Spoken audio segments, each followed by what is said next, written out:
Hello, everyone, and welcome to today's webinar, The Path to Individualization, Improving the ROI from Your Personalization Investment.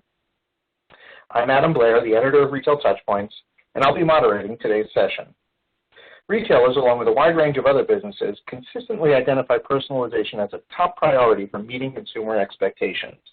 But many struggle with some of the basics involved in implementing personalization solutions, everything from creating a roadmap to simply getting such programs off the ground. During today's web session, we'll get a practical guide for developing and deploying successful personalization programs that are based on both your team's aspirations and your customers' demands. Our speakers today will be sharing lots of information about this topic, and we encourage you to share some of your own data points and takeaways on Twitter. Social information from me and our speakers is available on this slide. The session is part of the 2020 Connected Consumer Series. During the series, attendees have the opportunity to hear from leading industry experts discussing the most important topics on retailers' minds today. By registering for one session, attendees will have access to all complimentary presentations, live and on demand. For those of you who may be new to Retail Touchpoints, here's a quick overview.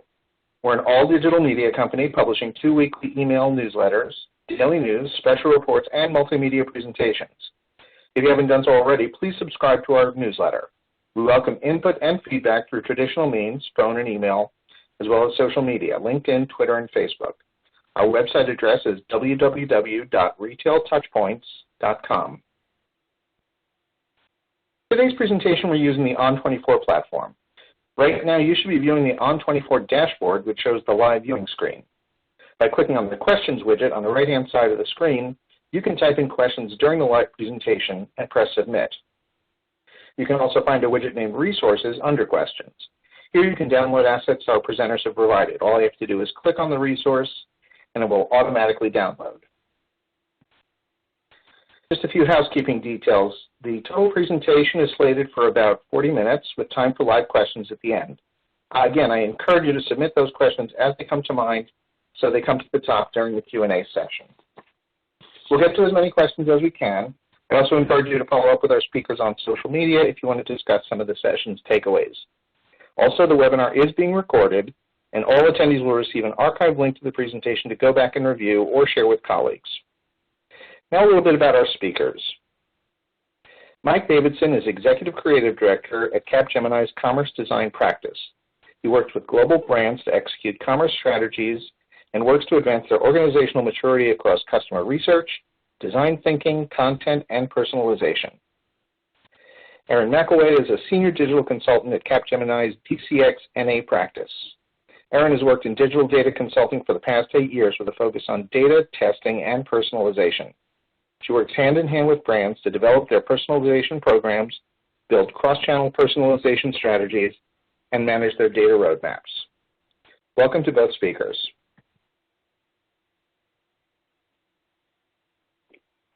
Hi everyone, this is Mike. If you're not familiar with Capgemini, Capgemini is a customer experience agency that blends digital services, management consulting, and systems integration to help clients drive revenue growth and long-term success. So if you have any of these needs, please let us know how we can help you out. As a bit of an overview, going back to what Adam said, personalization is recognized as a top priority for most businesses. That said, it's a complex capability that demands a lot from business. As we work with brands day in and day out, we see that pretty much all companies struggle to make meaningful progress in this area. So this has been an area of focus for us to develop maturity models and roadmaps. So this presentation is our guide with some guiding principles for building a personalization roadmap, and we hope you find it helpful.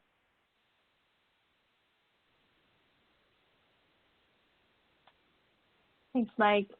As we get into this, I just wanted to level set on personalization, since there are multiple definitions for personalization, and each brand seems to find their own definition of personalization. For the moment of this presentation, we're going to speak about personalization as the practice of serving your customers more effectively by using data to meet your customers' ever-changing needs and expectations.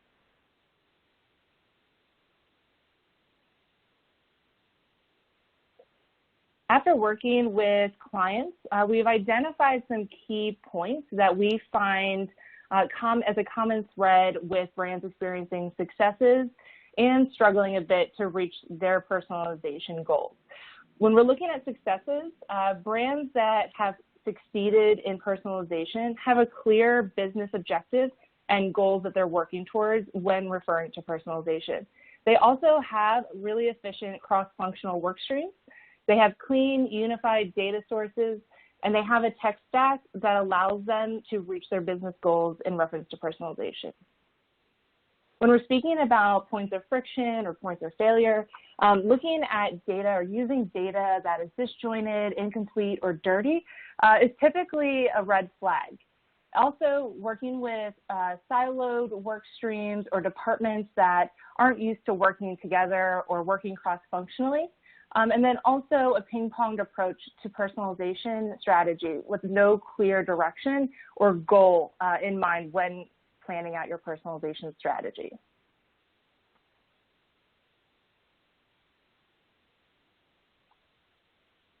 Great. So to ground our approach, we defined specific roadmap strategies for each of these pillars, being experience, organization, and technology. So these are key focus points for us as we build roadmaps and work with organizations to build their personalization programs. All of them need to complement each other as your roadmap evolves. So you start with this approach and then you think about how each one of these evolves together and how they complement each other as they evolve. And, you know, because we are focused really on the user and the consumers, right? Personalization shouldn't just be a means to drive conversion, but really should be a means to solve consumers' problems, provide more relevant experiences, and provide value to them. So we place them in the center of these strategies and always kind of work around them to make sure that we're focused on them as an individual and the consumer. So our maturity model that we have here essentially defines a crawl, walk, run approach to personalization. So this is the foundational kind of view of how we start to roadmap with our brands. The early stages focus on easier to accomplish capabilities. The data is easier to acquire. The experiences are easier to act upon. And then we start to overlay our pillars of experience and organization and technology to provide clear goals for each step. As you evolve, the goals for each become, you know, essentially more challenging across both the experience, the organization, and technology needs. So starting with experience, for step one, you know, we ask basic questions like, you know, can you identify unique customer intent? Can you identify where they are in the purchase stage? Is it an early stage of research and discovery, or is it a late stage of product consideration and detailed specifications? Can you take them from a specific marketing point and land them on a landing page within your site and essentially connect that marketing story from the marketing point into the experience of the site? You know, we see as we work with brands that a lot of brands struggle with that first step of connecting the story from marketing into the site and making that relevant. The result is a lot of inflated bounce rates and lost conversion there. So moving from step one, you need to really kind of understand that journey in more detail. So at each step from 1 to 2 to 3 into 4, right, you're continuing to add granularity to that customer picture and add granularity to those specific journeys along that path, eventually leading to, you know, omni-channel understanding of how a consumer is moving from one channel to the next, and how can we provide personalization that's connected across them.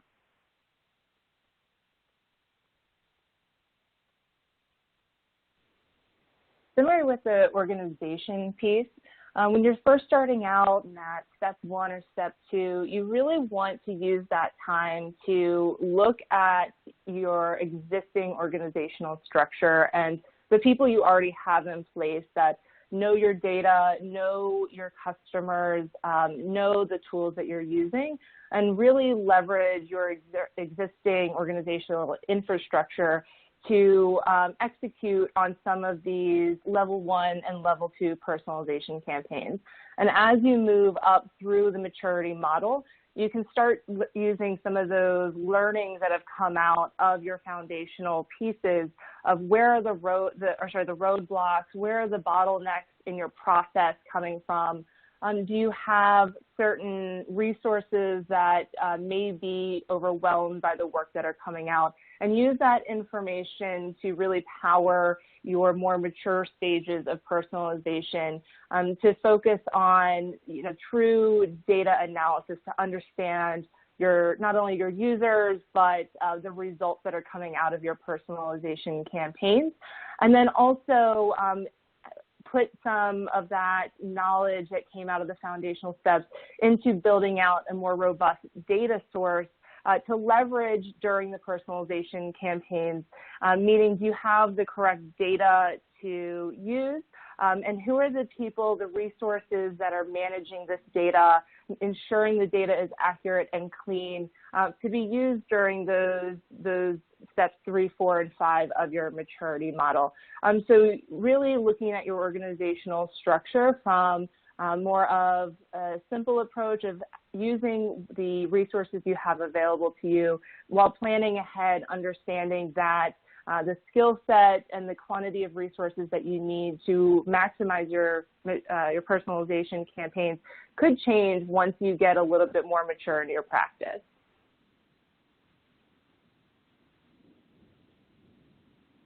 And then with technology, a similar story can be told where at the very beginning you may have very limited amount of data that is siloed across different systems.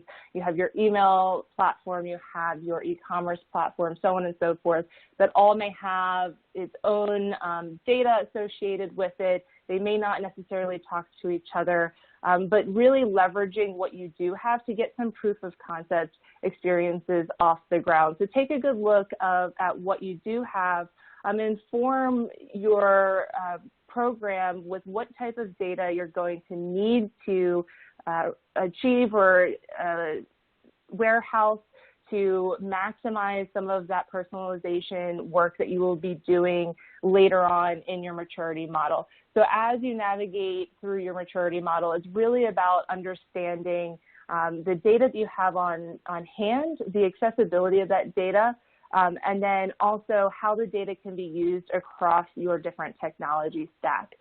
So just making sure that as you mature, we're taking that into account so you can fulfill some of those more mature personalization strategies.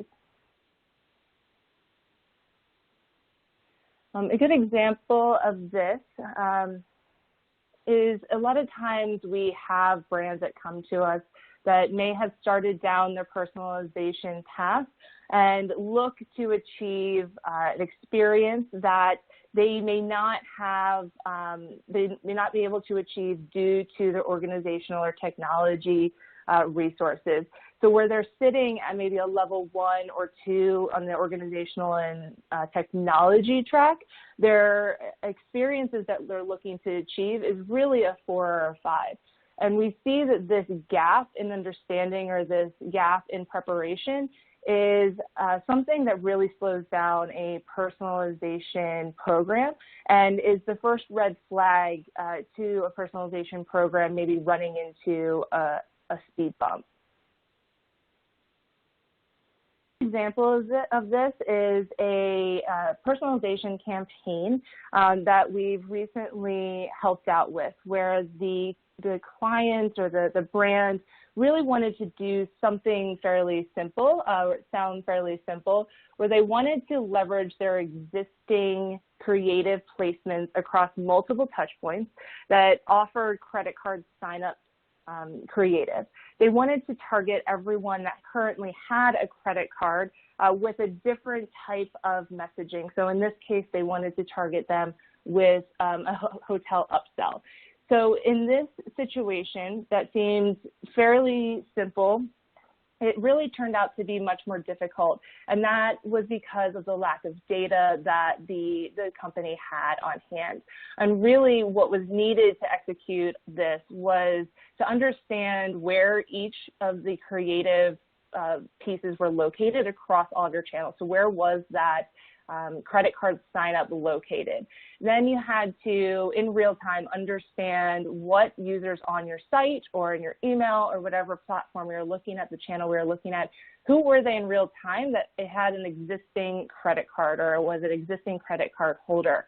And then we needed to have resources available to create this mass amount of creative that was going to be needed to fill various size promotion slots, various placements across all these different touch points.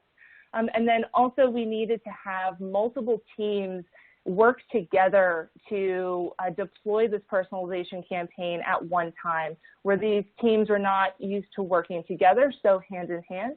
And then also the technology, the actual tool that was going to be delivering this to the user in real time across all of these different platforms.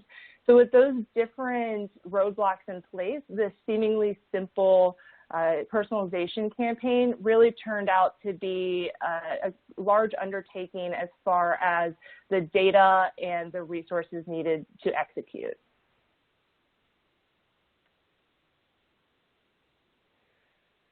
The way we look at the foundation levels within your personalization model, so that level 1 and level 2 that we look at those as your foundational moments. So within the time that you're exploring personalization, within your acquire and session and journey level personalization campaigns, use that time to really set yourself up for success in the future.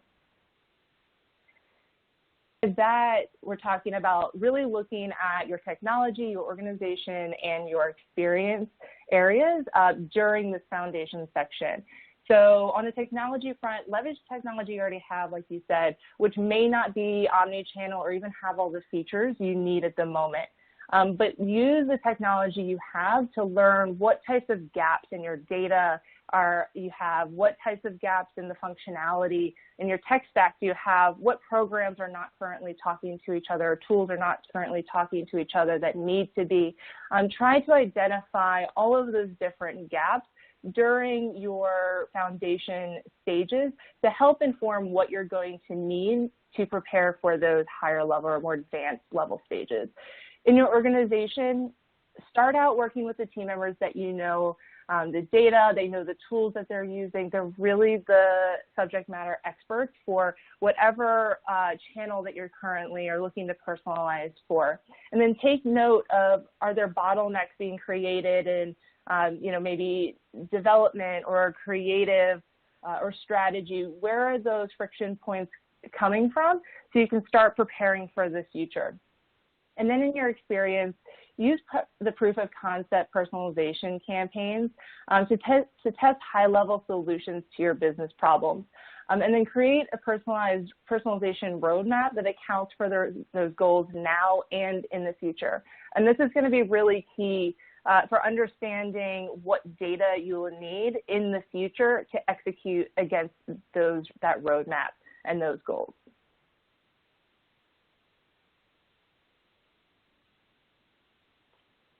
So as your program evolves, you want to naturally elevate the experiences delivered within each pillar or each step, right? As you do this, you'll also need to elevate the organizational and technical capability within each pillar.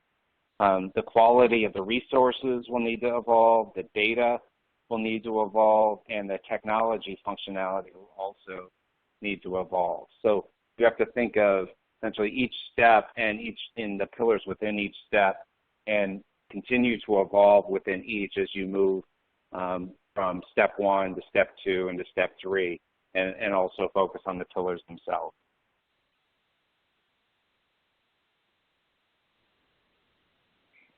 So now that we have a great base, we're going to get a little bit deeper into each one of those pillars. And the technology piece, we frequently see companies consider tool selection very early on in their personalization program, but kind of fail to consider the data that's needed to power the tool effectively and really reach their goals. And we like to point out that personalization is frequently initiated by e-commerce teams or marketing teams, but when it comes down to the cleanliness of data, the quantity of data, when we start talking about data and data management, that typically falls under another team, maybe your tech team or dev team. And once we identify the fact that we don't have the correct data resources necessary to execute on the strategies identified by the e-commerce or marketing team, this is usually a roadblock or at least a speed bump in the personalization process, because we find that neither team is either prepared financially or have the bandwidth to really address that need properly. So that's why we always like to point that out early on, that there is that need that comes along with personalization.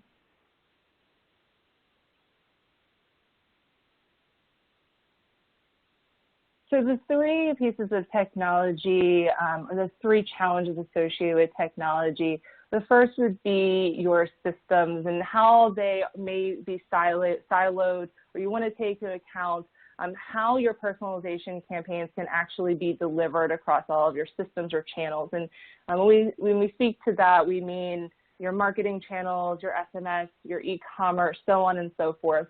How are you capable, or do you have the capability of really delivering a true personalization experience across all these different systems in real time?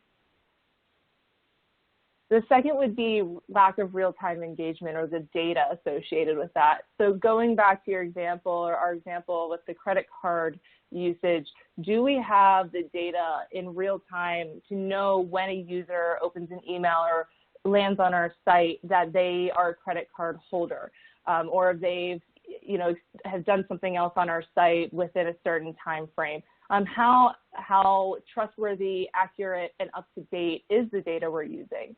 And the third is the quality of that data. Many times we see brands or companies have a data warehouse or have lots of data to use, but that data hasn't been groomed or paid attention to or upkept in a long time, and personalizing against it would really be not a great idea, because a bad personalization campaign is almost worse than no personalization campaign at all. So we want to make sure that the data we have is trustworthy.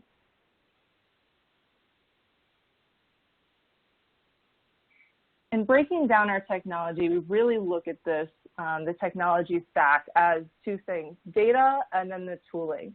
And then broken down within those two sections, we have your data depth and breadth, the quality and cleanliness, and the accessibility. And what we mean by that is, what is the, how much data do you have to work with? Is it the correct data to answer your business questions or fulfill the personalization campaigns that you need to power those business questions? The quality and cleanliness of that data is, if you have whatever data you do have on hand, is it usable, meaning it's clean and accurate, it's trustworthy, someone has been upkeeping it? And then the accessibility: do you have a central location that all of your data lives within, that all of your tools that you need to drive personalization campaigns through are using? So you have that single source of truth when it comes to your data. And then on the tooling side, that's systems integration or tool selection. So are your tools that your channels that you're personalizing through, are they able to work together to make that true personalization experience?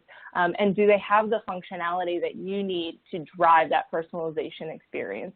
With every different tool selection out there, it comes with a different variety of functionality, or maybe industry focus.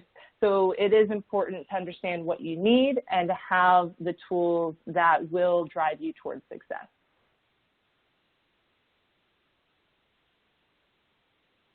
And then when it comes to your data, you have 3 primary groups of data, and we're going to get into that a little bit further down in the presentation. But you have your customer, contextual, and behavior data. And your data is the input for the power behind your personalization program, and is what makes up your customer profile. This, along with your tooling and strategy, powers your personalization campaign. So considering your personalization campaign is driven by business needs, any gap in the tooling or the data could result in some missed goals. So this really goes back to that foundational level. We really want to make sure that we're understanding what data we need, we have access to it, it's clean, and we have the tooling in place to provide personalization campaigns that are specific to your business goals.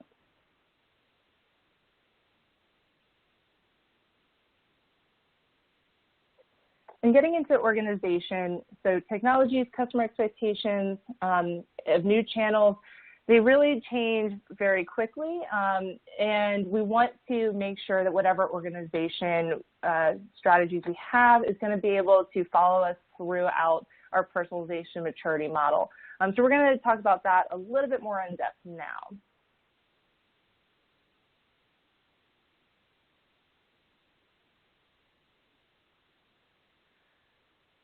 So the first organizational challenge is the lack of channel collaboration. So this is pretty straightforward. Across your company or your brand, you have different silos of people or different departments of people, and how well do they work together? Do you have an open line of communication? Are you used to working on singular projects across multiple different departments? How efficient is that? The lack of skill or modern skill sets. So with personalization comes the need for certain types of skill sets, or maybe more of those same skill sets. So do you have, is your marketing team ready to handle the influx of personalization work? Your design team, do you have, content people in place to create content for the influx of work? Are you paying attention to your SEO across different personalization campaigns? So there is a bit of a shift there when it comes to just what we'll need to focus on in both the skill set and the quantity of work for each skill set when it pertains to personalization. And then lack of production efficiency and scale. So are we able to take the organizational structure and the skills that we have on place and really move through that maturity model? Are there places that we may find bottlenecks or need to bring in outside resources, spin up a new position, things like that? Do we have the organizational structure to really take us from leveraging what we have in-house now, all the way through, dedicated resources, looking at analytics, both input and output of your personalization campaign, development resources dedicated to personalization, creative resources, so on and so forth.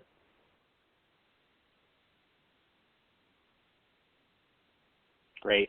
So these challenges are really a direct result of a siloed organization. The marketing is a team, e-commerce is a team, retail is an independent team. They each have their own tools, their own KPIs, and their own systems. We need to kind of scrap this model, and we need to start thinking about integrated programs versus channel-specific campaigns. So a new model starts to emphasize collaboration and centralized shared data and systems. In this model, the customer story and experience are connected and really woven across all of those specific channels and touch points.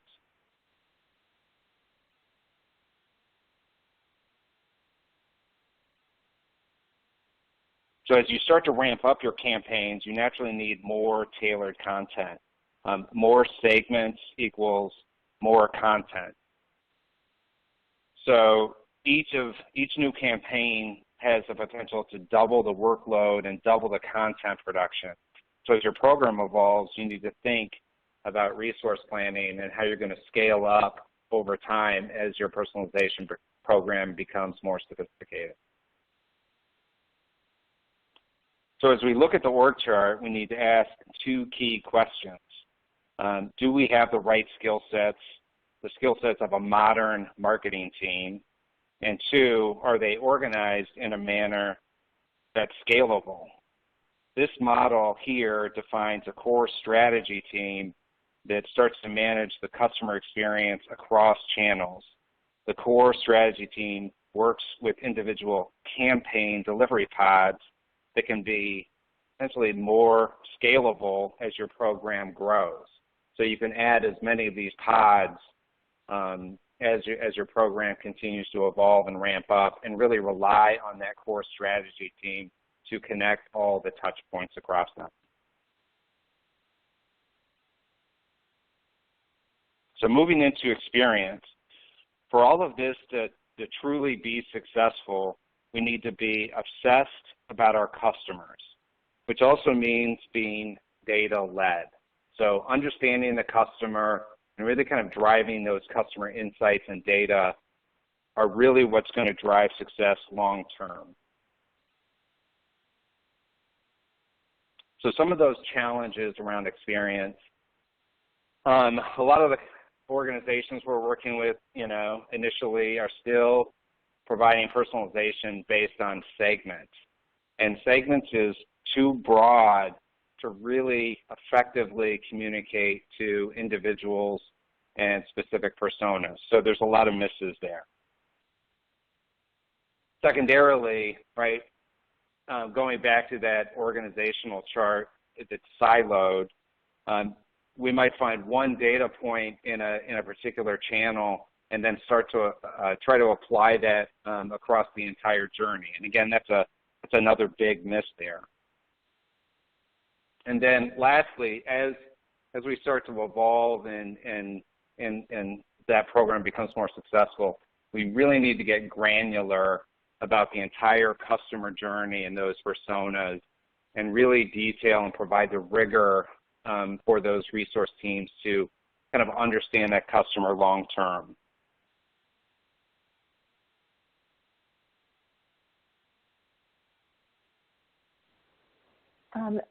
And looking at how we're going to execute on some of these experiences, we spoke about this briefly about the personalization data that's needed. So we have your contextual, your behavioral, and your customer data. And really the way you want to leverage this is you look at contextual as, where are they coming from, meaning the source or the device they're on, the location they're in, things that you can easily identify, usually from your analytics tool or personalization tool.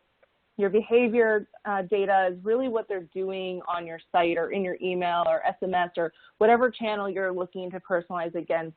That's clues into maybe what products they're interested in, categories they're interested in, have they added to cart, things that describe their actions in your experience. And then your customer data, and this is the big piece that really can take your personalization campaign from that level 1, level 2, and really push it through the maturity model. Your customer data is really what you understand from the customer demographic, psychographic perspective, and it's a little bit more about their essence, so their loyalty tier. So are they loyal to your company? Have they been shopping with you for years? Maybe they're always a high-end shopper. Maybe they're always a sales shopper. Or what does their engagement with your email look like? Maybe they never open it. Maybe they opened one last week. So more about their entire relationship with your brand. That would be considered customer data.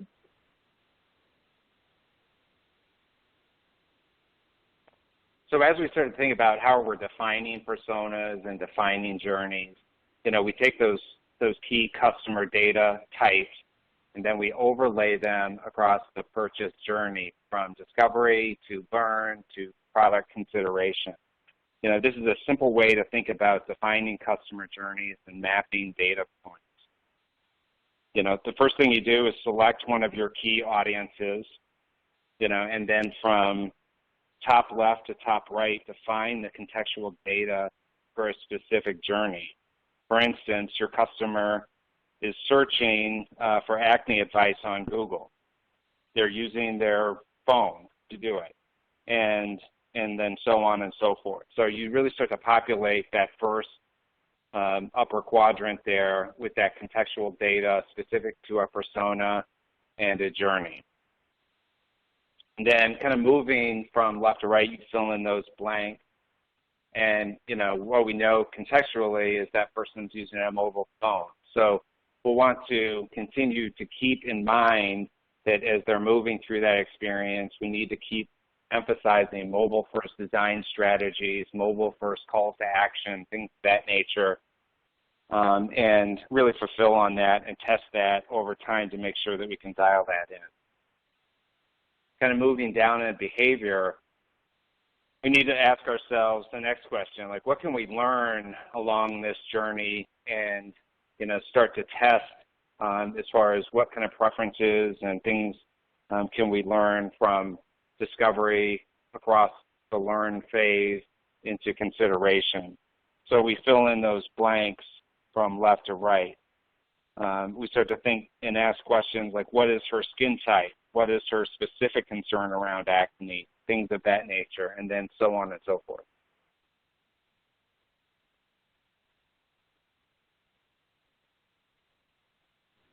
And when it comes to customer data, we really want to understand who they are.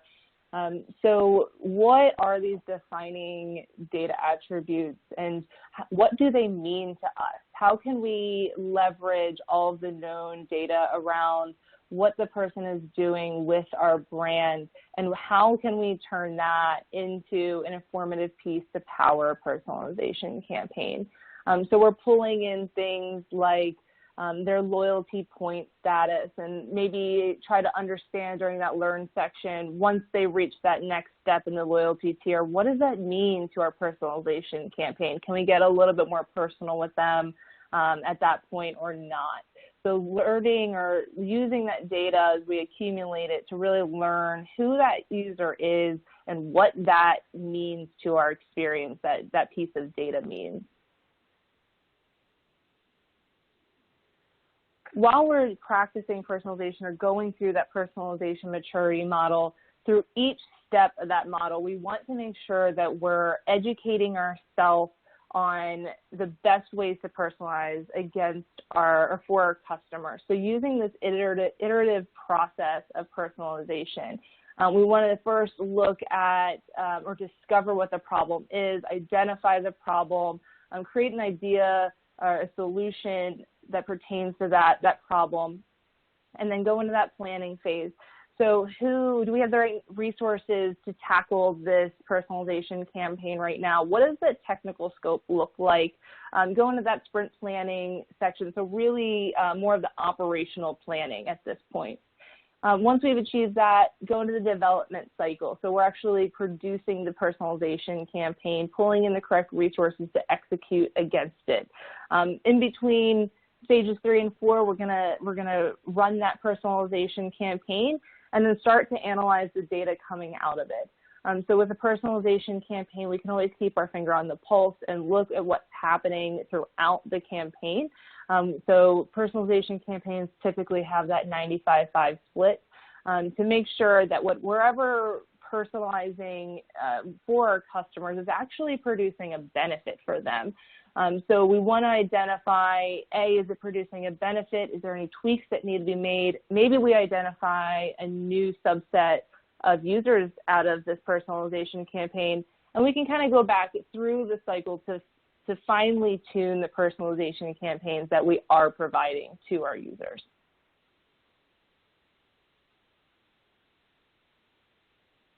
Some examples of personalization campaigns for each step of the way. We have our acquire and session stage here.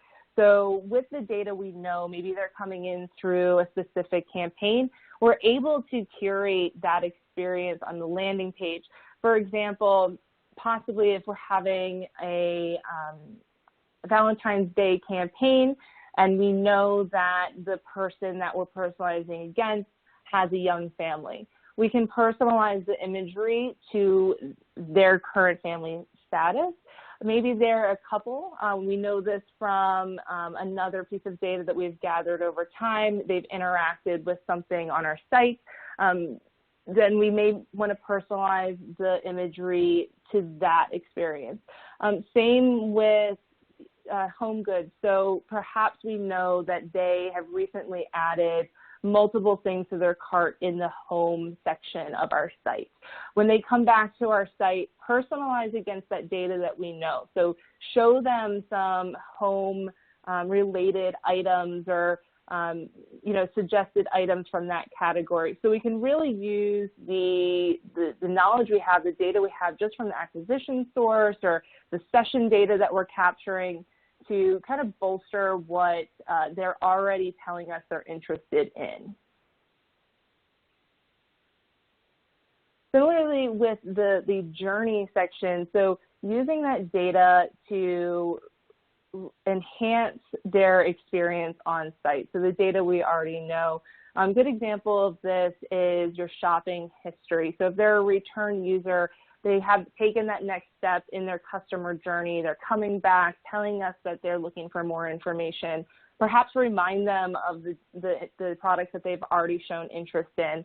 Or perhaps we do know where they're located. So they've input their zip code previously because maybe they got to the shipping step of our checkout, or we're a grocery delivery store and that's the first thing we ask.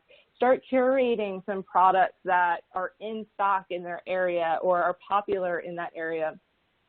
If you have a product that is frequently purchased on a specific cadence, maybe every 3 months, use that to remind your user at that specific time that, hey, maybe it's time to purchase again, with a banner on that product page or through email, to start reminding them that they're at that point in their journey, that it might be time to start thinking about repurchasing, or just simply remind them of things that they've shown interest in recently viewed or also popular items.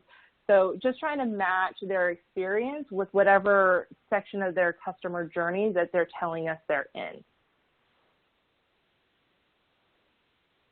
So kind of moving into that third step there around preferences and starting to understand someone beyond a persona into a individual, right?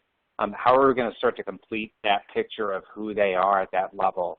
Well, one of the easiest ways to do it is to simply ask them, right? So start to engage in a digital conversation.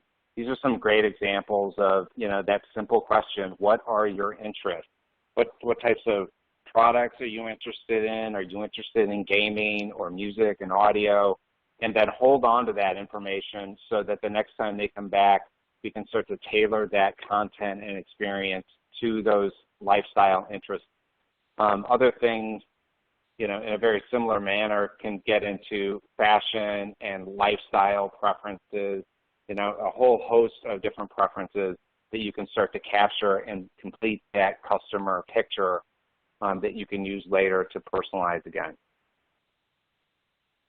Some other examples of gathering some of that preference-oriented data, little ad lib quizzes, that's something that's become more popular, or these very simple mechanisms, visual devices where we show them a variety of different products that have different product attributes attached to them. So they could be materials or colors and things like that. And just by having, the question out there and asking them to perform a very simple like or dislike, we can start to gather some more data and start to personalize their product recommendations or content recommendations and really fulfill more uniquely on them as an individual.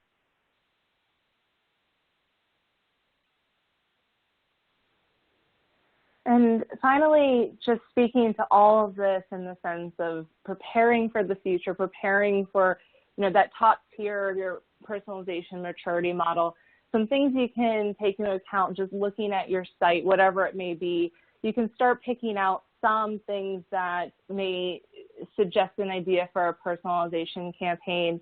And then you can start thinking about the data that you need to power that idea. So for example, if you want to leverage your favorite element on your site to power a personalization campaign, some things you need to think about before you get into the strategy behind it is, do you have the data? So for a campaign like that, you want to know, do I have a customer ID or user ID to stitch all this data together? Do I have an email to actually send them an email reminding them that they liked this product? Do we have the product information associated with that action to tell them which product that they engaged with? Do we have a flag to say they even liked a product? And then do we have the date of action so we aren't reminding them of a product that they liked 3 months ago?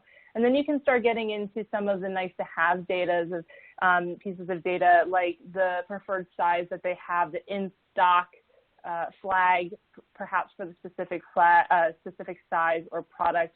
So you can really start seeing how the data required to power a personalization campaign like this can start to become very robust. So it's great to have some of that forward thought when you're looking at your site about what types of things you're going to need down the line. And some other examples are if, maybe a customer comes to your site and they're navigating this pants page or the shorts page, and you have data saying that they reached out to your customer service a week ago asking about a t-shirt that was out of stock, and since then that t-shirt has come back in stock. You have the data that is necessary to power that customer service identifier, the reason they inquired, that out-of-stock flag, and the product details and a way to contact them. So these are all things that we can start thinking about on that level 1, level 2 portion of our personalization model to really power us through those last 3 sections of the personalization model to master that. So we just wanted to call that out, as it's never too early to start looking at your site from this perspective to understand what you're going to need to really master personalization.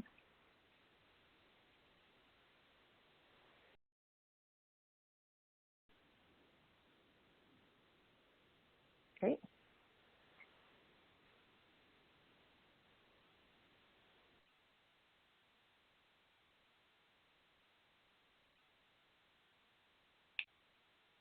Thanks, Mike, and thanks, Aaron. A great presentation.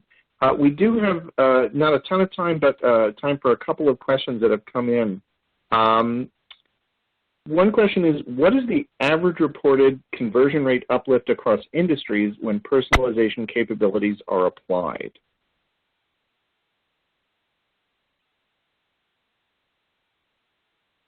Great, I can field that one. Results vary, of course, across different verticals and things of that nature, but more generalized uplift could be anywhere around 16%. So that could be a little bit less or it could be more, but standards have kind of put it at around a 16% lift when really executing personalization well. That's pretty impressive. Okay. We have another question. What type of role is becoming a crucial hire for organizations when they're aiming to execute personalization strategies? Mike, Aaron? Sure, I can take that. So the marketing technologist is really becoming popular, which is more of a new role that we're seeing, but really is critical and relative to personalization and kind of in charge of optimizing that marketing tactics across your different departments and your technology platforms. So someone that's kind of overseeing all of the personalization needs from a technology standpoint and then also a resource standpoint. Got it. Okay. Unfortunately, we just have time for one more question. This question is, which marketing channel is the most effective in delivering personalization gains? I'll defer that one to you, Aaron, if you don't mind.